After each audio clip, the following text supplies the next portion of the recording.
नमस्कार बच्चों, कैसे हैं आप लोग। मुझे पूरी आशा है, पूरा विश्वास आप लोग बहुत मज़े से होंगे, ढेर सारी मस्ती कर रहे होंगे। आपको मैं एक छोटी सी कहानी सुनाऊं। सुनो। एक गुरुजी थे, उनके बहुत सारे शिष्य थे, बहुत सारे शिष्य थे।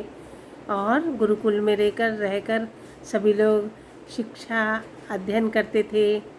उसके बाद में वे व्यवहारिक ज्ञान को भी प्राप्त करते थे, शस्त्र चलाना भी सीख लेते थे। यानी कि गुरुकुल में रहकर उनका समग्र विकास होता था, हर तरह का उनका विकास होता था। अपने गुरुजी के आज्ञा का पालन करना, गुरु माता की सहायता करना, उनके जितने भी गऊ और उनके साथ में जो भी थे, खेती के उपकरण से लेकर के हर चीज़ की देख रेख करना, रख रखाव संभाल सब कुछ वो किया करते थे। तो एक समय अचानक से क्या हुआ कि बरसात हो रही थी और बहुत ज़्यादा बारिश हो रही थी, तो खूब सारा पानी भर रहा था। अब गुरुजी को ये लगा कि ऐसा ना हो कि हमारे खेतों में पानी आ जाए और हमारी पूरी फसल नष्ट हो जाए। तो उन्होंने अपने ऋषि ने गुरुजी ने बुलाया और अपने शिष्यों में से अरुणी को बोला, अरुणी आप जा कर के देख लो ना, अपने खेत को देख करके आ जाओ। अरुणी को गुरुजी ने खेत में भेजा था, लेकिन है ना, खेत की मेड़ टूट गई थी तो, और बरसात भी बहुत तेज़ हो रही थी और पानी की धार बहुत ज़्यादा तेज़ थी। अरुणी ने बहुत सारी मिट्टी इकट्ठा करके और बहुत सारी मिट्टी और उनके साथ में उस जल को रोकने का प्रयास किया, बहुत सारा प्रयास किया। जब वो उसे रोकने का प्रयास कर रहे थे, जल नहीं रुक पा रहा था, तो अरुणी उसी मेड़ पर लेट गए। जिस समय अरुणी उसी मेड़ पर लेट गए और पानी को रोक लिया, पानी को उधर नहीं जाने दिया, और वो वहाँ पे लेटे रहे पूरे टाइम और बरसात में भीगते रहे।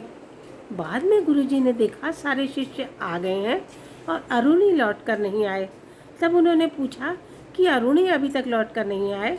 तो अन्य शिष्यों ने उन्हें बताया कि गुरुजी आपने उन्हें खेत की मेड़ पर भेजा था, खेत देखने के लिए। गुरुजी ने लालटेन ली और अपने शिष्यों के साथ आकर के देखा, अरुणी खेत की मेड़ पर लेटे हुए हैं और पूरी तरह से पानी में भीगे हैं और सर्दी में कांप रहे हैं।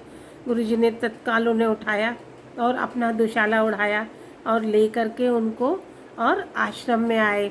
उसके बाद उनके कपड़े बदल करके उनको अग्नि के पास रख करके और उनके शरीर को थोड़ा गर्माहट पहुंचाई। गरम गरम दूध पिलाया। उसके बाद उन्हें अपने पास लेटाया। तब उन्होंने कहा कि अरुणी तुम मेरे सबसे प्रिय शिष्य हो।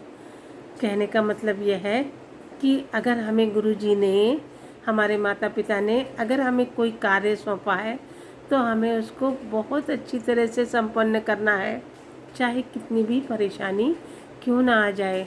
अरुणी को देखो कितनी परेशानी आई, लेकिन वो पूरे टाइम भीगते रहे, लेकिन वे अपने कार्य से विमुख नहीं हुए। उन्होंने अपने काम को अंजाम तक पहुंचाया और वे अपने गुरुजी के प्रिय शिष्य बन गए। तो आप भी अपने गुरुजी के प्रिय बनोगे ना।